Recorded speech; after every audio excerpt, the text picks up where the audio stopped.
মহালয়ার দিন ঝাড়গ্রাম যাই আমার এত টাকা চুনা লেগে যাবে কোনোদিনও ভাবতেও পারি না খুড়ারা।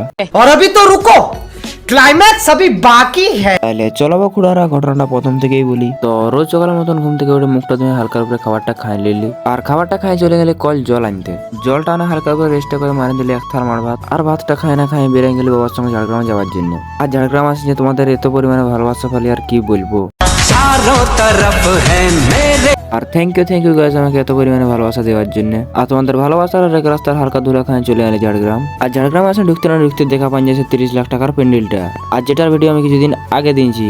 আর আমরা প্যান্ডেল দেখে এখন চলে যাই যে কাজটা করতে আমরা ঝাড়গ্রাম আসেছি। আর আমরা আসেছি আমাদের পাকা ঘরের ভিতরে দরজা গিলা লিওয়ার জন্য। আর দোকানে ঢুকতে না ঢুকতে আমার হাতে দিন একটা ভুকুলা বড় ক্যাটলগ।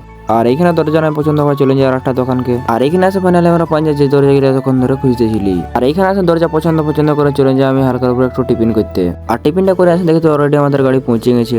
তখন সব মালবাটি এগুলো লাদে করে বেরাঞ্জে ঘর যাওয়ার জন্য। তারপর টোটোয় বসে বাইরে ছেলেবেলার আবহাওয়া দেখতে দেখতে চলে আসি ঘর। তারপর ঘরে এনে সব মালগুলো কান লোড করে বেরাঞ্জায় চুল কাটতে যাওয়ার জন্য। তারপর সেলুনে আসে হালকার উপরে চুলটা কাটে বেরাঞ্জায় ঘর যাওয়ার জন্য।